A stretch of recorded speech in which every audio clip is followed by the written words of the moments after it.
حضرات محترم، اللہ تبارک و تعالی نے اپنے حبیب صلی اللہ علیہ وسلم کی امت کو تمام امتوں سے بہترین قرار دیا۔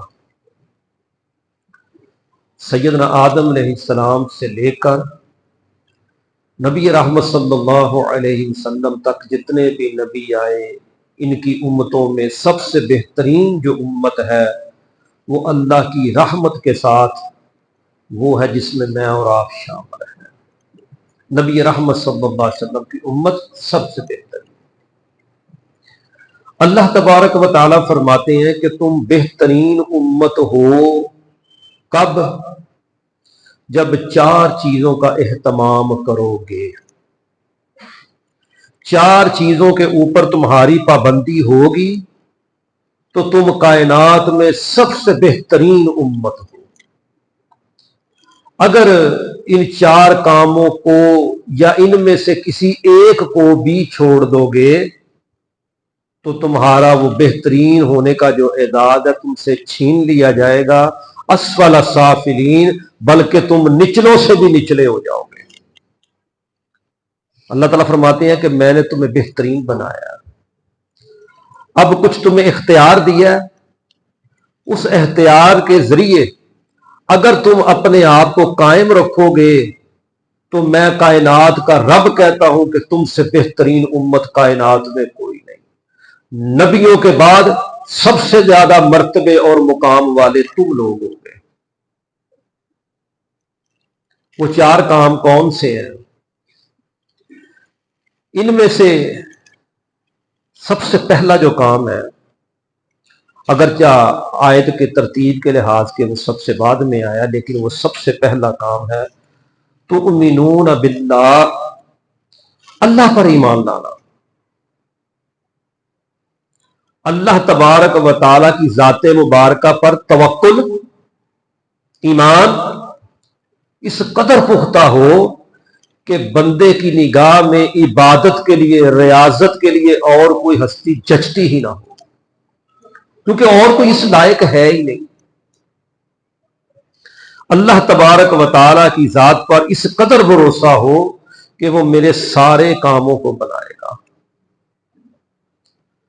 ساری طاقتوں کا مالک اللہ، ایک کن کہہ کر فیکون کر دینے والا اللہ ہمارا وہ رب ہے۔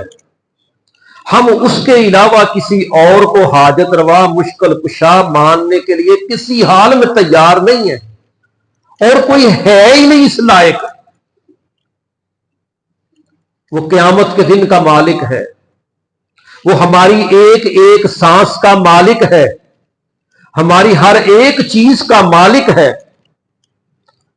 ہم نے دنیا سے جب رخصت ہونا ہے تو اسی کے پاس جانا ہے، وہ ہمیں پوچھنے والا ہے، جزا اور سزا دینے پر قادر ہے۔ اس بات پر پورا یقین ہو کہ کائنات میں جو کچھ بھی خوبصورتیاں بکھیری ہیں وہ ہمارے رب نے بکھیری ہیں۔ یہ سورج، یہ چاند، یہ آسمان، زمین، سمندر، دریا، درخت، چرند پرند، جو کچھ بھی کائنات میں خوبصورتیاں نظر آ رہی ہیں یہ ہمارے رب نے بنائی ہیں، اور ہم اس کے ہیں، وہ ہمارا ہے۔ نبی رحمت صلی اللہ علیہ وسلم نے فرمایا کہ کوئی بھی شخص جس قدر زیادہ اللہ کی ذات پر توکل کرتا ہے اس قدر زیادہ وہ خیر کو حاصل کر لیتا ہے۔ اللہ تعالیٰ فرماتے ہیں میرا بندہ جیسا مجھ پر گمان کرتا ہے میں اس کے لیے ویسا ہی ہوں۔ میرا اور آپ کا یقین اور گمان اللہ تبارک و تعالیٰ کی ذات پر ایسا ہونا چاہیے، دل و جان سے اللہ کی ذات کی قسم اٹھا کر کہنا چاہیے کہ اشہد ان لا الہ الا اللہ وحدہ لا شریک لہ واشہد ان محمدا عبدہ ورسولہ۔ ہم اللہ کی ذات کی قسم اٹھا کر کہتے ہیں کہ اللہ کے سوا کوئی اور عبادت کے لائق ہے ہی نہیں، محمد رسول اللہ صلی اللہ علیہ وسلم اس کے بندے اور اس کے رسول ہیں۔ اس توکل کے اوپر زندہ رہنے کی تمنا، اسی توکل کے اوپر مر جانے کی تمنا، اس کا نام ہے اللہ کے اوپر ایمان رکھنا۔ اللہ کی ذات پر تو ایمان ہو گیا، لیکن بات پر ایمان لاتے ہوئے کچھ لوگ شرما جاتے ہیں۔ بھئی اللہ کو بھی ماننا ہے اور اللہ کی بات کو بھی ماننا ہے۔ جس چیز کو اللہ تبارک و تعالیٰ نے حرام کر دیا اس کو حرام ماننا ہے، جس کو حلال کہا اسی کو حلال ماننا ہے، جس راستے پر اللہ نے چلنے کا حکم دیا اسی راستے پر چلنا ہے، اور جس کے پیچھے چلنے کا حکم دیا اسی کے پیچھے چلنا ہے۔ یہ اللہ کے اوپر ایمان لانا ہے۔ اور جب اللہ کی ذات پر بندہ ایسا ایمان لے آتا ہے تو اللہ تبارک و تعالیٰ فرماتے ہیں کہ یہ بندہ اب میرا دوست بن گیا۔ اللہ ہم سب کو یہ مرتبہ اور مقام نصیب فرما دے۔ اللہ تعالیٰ فرماتے ہیں پھر وہ میرا دوست بن جاتا ہے۔ پھر وہ حدیث آپ نے سن رکھی ہے، آسمان کے فرشتوں میں اعلان کروا دیتا ہوں، جبریل کو کہہ دیتا ہوں، جبریل دوسرے فرشتوں کو کہہ دیتے ہیں، وہ زمین والوں کو کہہ دیتے ہیں، وہ سمندر کی مخلوق کو کہہ دیتے ہیں، چرند پرند کو کہہ دیتے ہیں کہ یہ اللہ کا دوست ہے، تم بھی اس کے ساتھ دوستی کرو۔ اللہ کی ذات پر توکل یہ بہترین ہونے کی ایک پہلی علامت ہے۔ اللہ کی ذات پر پورا یقین اعتماد کر لینے کے بعد اللہ تعالیٰ فرماتے ہیں کنتم خیر امت اخرجت للناس، تم بہترین بلا کب ہوگے؟ جب تم لوگوں کے لیے بہترین ہوگے۔ میں نے تمہیں نکالا ہے لوگوں کے لیے، اخرجت للناس، لوگوں کے لیے نکلو۔ اس سے مراد کیا ہے کہ لوگوں کے لیے فائدہ مند ہو جاؤ۔ رسول رحمت صلی اللہ علیہ وسلم نے فرمایا خیر الناس من ينفع الناس، لوگوں میں سے بہترین لوگ وہ ہیں جو لوگوں کے لیے فائدہ مند ہیں۔ ہم آپس میں بیٹھے ہوئے ہیں ایک دوسرے کے لیے، جو ایک دوسرے کے لیے فائدہ مند ہے وہ بہترین لوگ ہیں۔ آج فائدے رہ گئے ہیں صرف مطلب اور مفاد کے۔ کسی بھی شعبے میں چلے جائیں، دنیا داری میں بھی چلے جائیں، کوئی بھی کسی کی بھلائی کرنے کو تیار نہیں ہے الا ماشاء اللہ، صرف اپنا مطلب اور مفاد سامنے رکھنا ہوتا ہے کہ اب یہ جو بات میرے سے کر رہا ہے مجھے اس میں سے کیا ملے گا، مجھے کتنا مال ملے گا، مجھے کتنی عزت ملے گی جو میں اس کے کام آؤں۔ ایسا نہیں، جو اپنے لیے پسند، یقین مانیے جب میں یہ حدیث پڑھتا ہوں نا رونگٹے کھڑے ہو جاتے ہیں۔ رسول رحمت صلی اللہ علیہ وسلم نے چند الفاظ زبان مبارک سے نکالے اور پوری زندگی کو اس کے اندر قید کر کے رکھ دیا، پوری زندگی کو جمع کر دیا۔ اس نے فرمایا کہ اس وقت تک تم مومن نہیں ہو سکتے۔ یہ خطاب کس کو ہے؟ مجھے اور آپ کو، ساری امت کو۔ اس وقت تک تم مومن نہیں ہو سکتے جب تک جو اپنے لیے پسند کرتے ہو دوسرے مسلمان کے لیے پسند نہ کرو۔ کبھی ہم نے غور کیا اس بات پر؟ میں اپنے لیے کیا پسند کرتا ہوں؟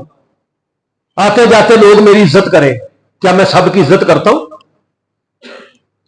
میں جہاں سے بھی جاؤں مجھے بیٹھنے کی جگہ مل جائے، کیا میں نے کبھی اپنے کسی بڑے چھوٹے کو اٹھ کر بیٹھنے کی جگہ دی؟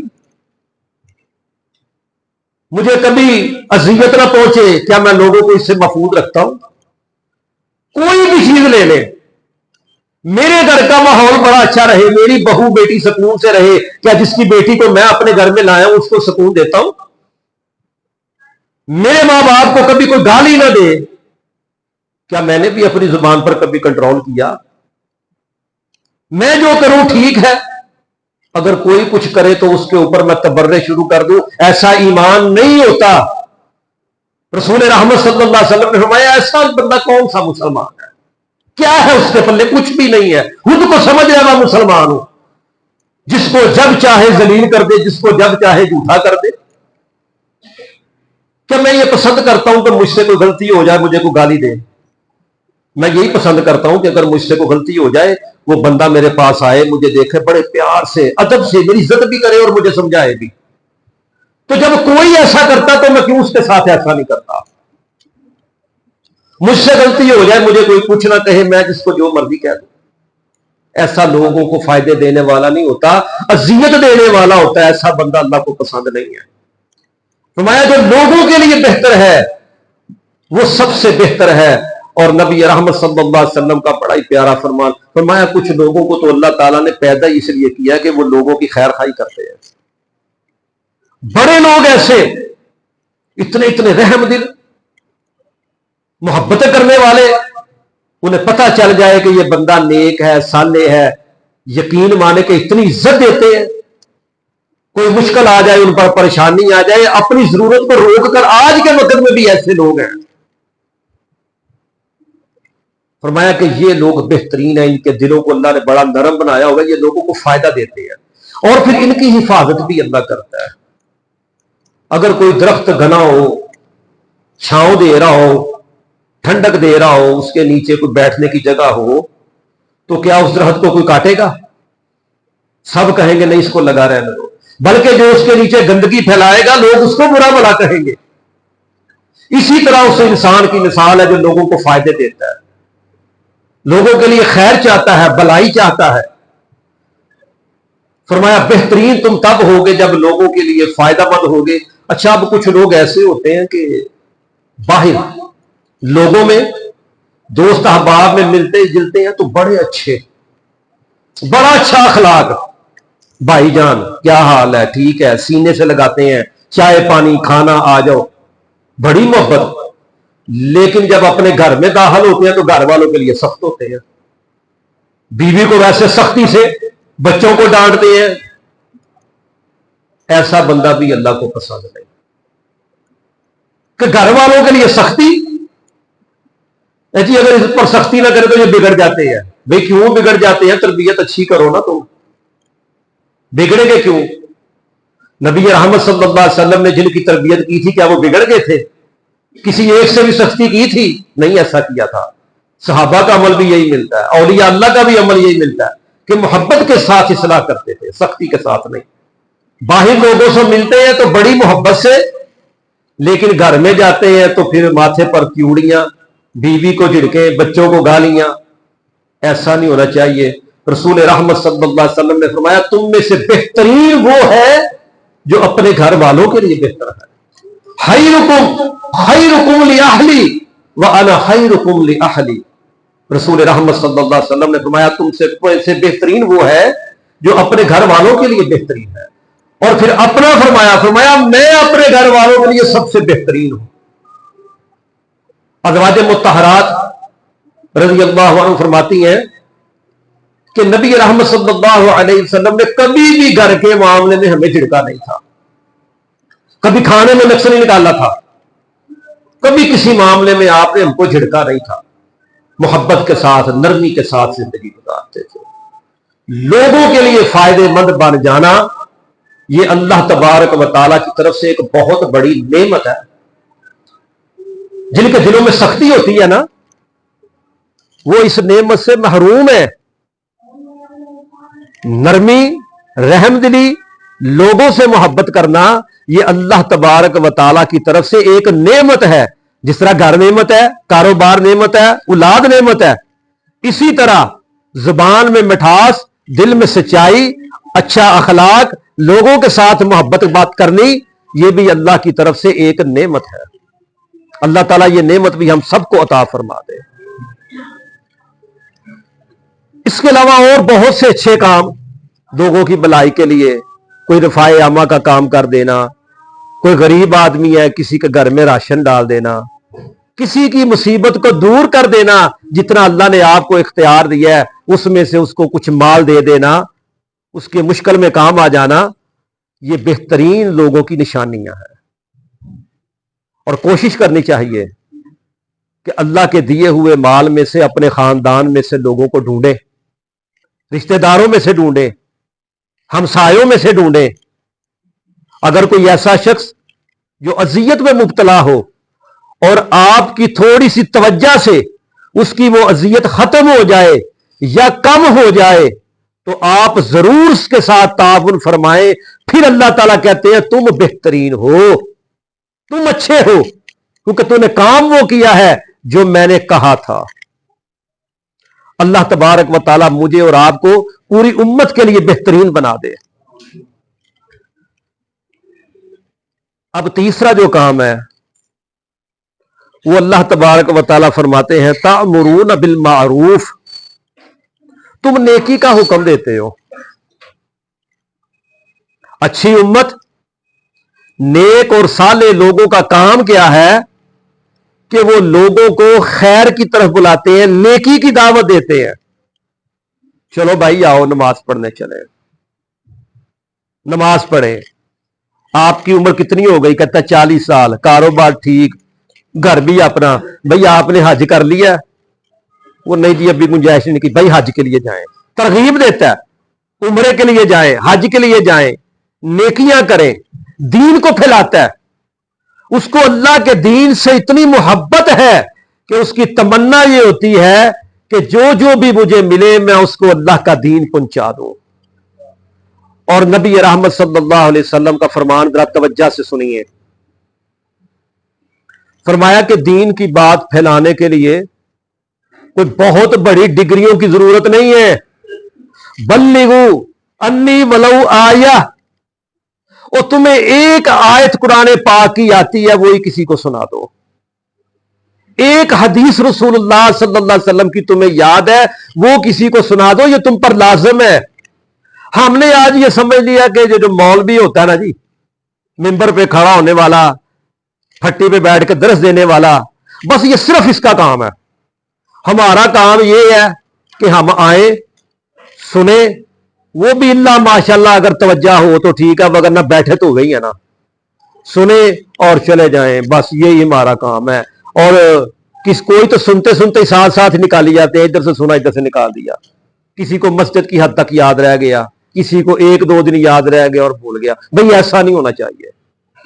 قرآن کا اور حدیث مصطفیٰ صلی اللہ علیہ وسلم کا ادب اور احترام یہ ہے کہ جب اس کا ذکر ہو رہا ہو، قرآن کا، حدیث کا، پوری توجہ دل دماغ اس کی طرف ہو اور تمنا ہو اللہ ان الفاظ میں سے خیر میرے مقدر میں کر دے، اللہ خیر میرے مقدر میں کر دے، میری آج کی اس مجلس کو میرے لیے بہترین بنا دے، دنیا آخرت میں عزتوں کا ذریعہ بنا دے. یہ تمنا لے کر بیٹھنا چاہیے. یہ یقین مانے کہ ہم جو خطبہ دیتے ہیں نا، جمعے کا یہ جو بیان ہوتا ہے آدھے گھنٹے کا، 35-40 منٹ کا، یہ صرف اس لیے ہوتا ہے کہ لوگ اکٹھے ہو جائیں، آ جائیں، کوئی 4 جی اکٹھے ہو جائیں، وگرنہ 5 منٹ کا بیان بھی کافی ہوتا ہے.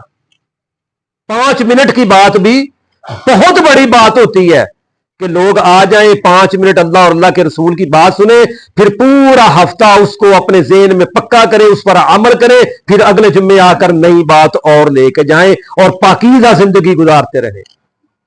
یہ ہماری مجبوری ہے اتنا وقت لگانا. آپ نبی صلی اللہ علیہ وسلم کی سیرت کا مطالعہ کر کے دیکھ لیں، خطبات نبوی صلی اللہ علیہ وسلم کا مطالعہ کر کے دیکھ لیں. آپ ان کو پڑھنا شروع کریں، 6 منٹ لگیں گے خطبہ مکمل، 5 منٹ میں خطبہ مکمل. شاید اللہ ماشاءاللہ کہ کوئی بڑی لمبی چوڑی تقریر آپ صلی اللہ علیہ وسلم نے کی ہو اور اس کو آج کی گھڑی کے مطابق 10 منٹ لگے ہوں. ہمارے ہاں خطیب ممبر پر چڑھتا ہے بیچارے کو 1.5-2 گھنٹے بھی کسی کو بولنا پڑتا ہے کہ لوگ نہیں آ رہے. ادب جمعے کے دن کا، قرآن و سنت کا یہ ہے کہ جمعے کے دن آپ 11:30 بجے اپنے گھروں میں ریڈی ہو کر بیٹھے، غسل کر کے، اچھے کپڑے پہن کے، خوشبو لگا کے، باوضو ہو کر مسجد کی طرف تشریف لے آئے. 12 بجے سے پہلے مسجد بھری ہونی چاہیے. خطیب مسجد میں آئے، اس کو بھی دیکھ کر ٹھنڈ پڑ جائے اور اللہ کی رحمتیں آپ پر اس وقت یقیناً برس رہی ہوں گی. جب سارے لوگ اکٹھے ہو نا تو 5 منٹ کی گفتگو یقین مانیے بڑی ہوتی ہے. یہ مجبوری ہے ہماری کہ ہمیں اتنا وقت لگانا پڑتا ہے. نبی رحمت صلی اللہ علیہ وسلم کا اسوہ مختصر اور جامع بات. دین کی دعوت دینا یہ تیسرا حکم ہے کہ قرآن و سنت کی دعوت دینا ہے. یہ نیک لوگوں کا کام، جو یہ کام دیتے ہیں اللہ تعالیٰ فرماتے ہیں کہ تم بہترین امت ہو، تم بہترین امت ہو، تمہیں لوگوں کے لیے میں نے چن لیا ہے. اب جو چوتھی بات ہے اس پر غور کرنا بڑا. پہلی بات اللہ کی ذات پر ایمان لانا، دوسری بات انسانیت کے ساتھ بھلائی کرنا، لوگوں کے لیے خیر کرنا،